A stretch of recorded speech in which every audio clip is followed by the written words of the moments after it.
Sećam se, veče je nekim čudom utihnulo. Malo smo se umorili, i oni i mi.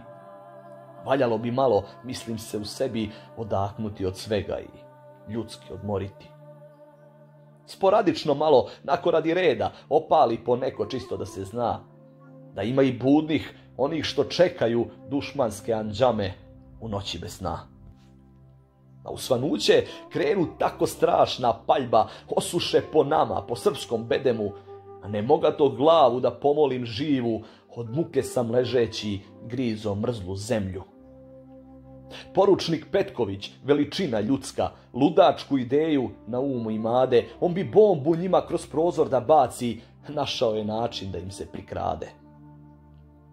Poručnik kreće u zagrljaj smrti, trči on u slavu za svoj srpski rod, ne mareći život sa bombom u ruci, pašće ako treba za svoj mali narod.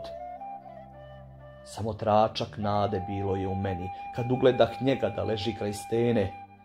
O Gospode Bože, još jedan nam božur ostade bez cvata, zauvek da vene.